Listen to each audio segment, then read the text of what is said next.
Live 5 News starts now with breaking news. He was firing in the open, and I immediately ducked down and got scared.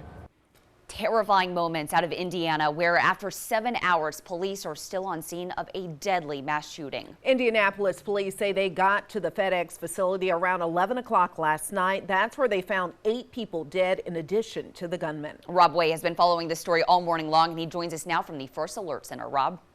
Michael, Aisha, Indianapolis police say 8 people are dead and several others injured after a gunman opened fire at a FedEx facility. Now, we are learning this is near the city's international airport.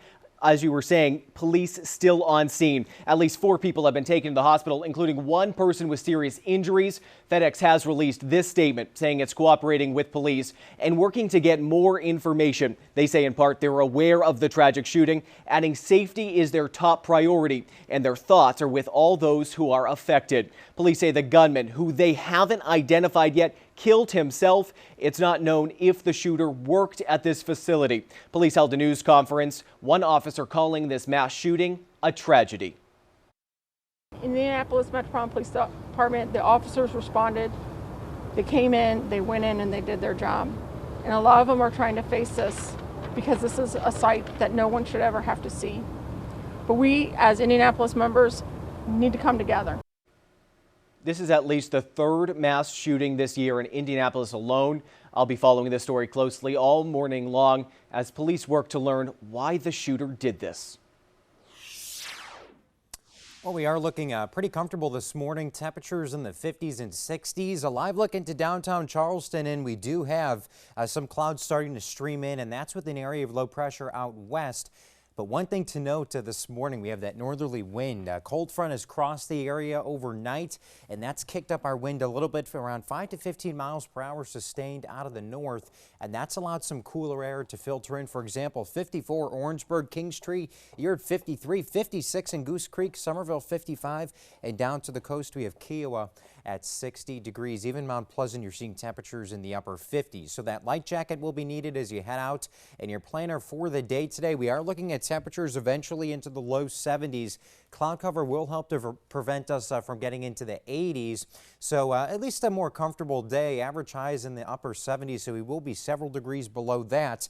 But then eventually our next weather maker will arrive. So some clouds ahead of a low pressure system will move in today. The actual low is still well out west, but that will bring rain chances up into the weekend. I'll let you know how much rain to expect coming up. And now let's get the latest check of traffic. I'll send it over to Abby. Thank you, Chris. Looking here at I-26 right near Aviation Avenue. These are your eastbound lanes which are heading toward the merge of 526 toward downtown Charleston. Things look good in that spot. This is 526 right near Rivers Avenue. These cars are heading toward the top of the Dunn Holt Bridge. If you are heading out and about maybe toward the downtown Charleston area this morning, check this out. Coming off the James Island Connector or the Ashley River bridges, we are pretty much all in the green, which means things are moving along very smoothly. You can see if you're heading through the crosstown, we are also in the green. If you're heading on up toward I-26 or toward the Ravenel Bridge to take you on over to Mount Pleasant, we look great, but we do have a crash that we are watching as well as some road work, so we'll have the details on how that could impact you coming up. We're working to get more information about a crash with injuries that brought traffic to a standstill last night right near the North Bridge. Charleston County deputies blocked off Cosgrove Avenue right near I-26 westbound as they and Charleston police responded to the crash. This was the scene just after 11:30 last night. You can see a number of blue lights and other emergency vehicles. We are working to get an update on the crash. A woman who shot a now viral video of a white U.S. Army sergeant pushing a black man during a confrontation says another interaction happened that was not caught on camera. Sade McCullum claims after her camera stopped rolling, Jonathan Penland slapped the phone out of the man's hand, stepped on it, and cracked it. McCullum and other community members say they don't understand why Penland was arrested Wednesday morning instead of Monday night when that incident happened. She says she showed the deputies the video when they arrived on the scene.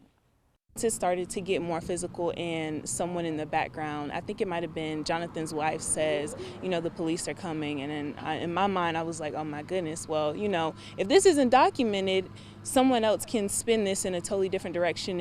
Penland is charged with third-degree assault and battery. Fort Jackson released a statement that says Penland has been suspended from instructor duties pending the investigation and outcome of the criminal charges. A former police officer facing charges in the shooting death of a 20-year-old is out of jail this morning after posting a $100,000 bail. Kim Potter went before a judge yesterday. Her second-degree manslaughter charge could put her in prison for up to a decade. Potter is charged after killing Dante Wright in a traffic stop in Brooklyn Center, Minnesota. The former officer says she thought she was discharging her taser, not her handgun. Closing arguments in the murder trial of a former Minneapolis police officer are set to start Monday. Derek Chauvin invoked his Fifth Amendment right and will not take the stand in his own defense. It means testimony in the trial is now complete. He's charged in the death of George Floyd after video shows him kneeling on his neck for more than 9 minutes. Chauvin is pleading not guilty. And as we continue to follow that breaking news of the mass shooting in Indianapolis, be sure to download our Live 5 News app for updates we're getting from police.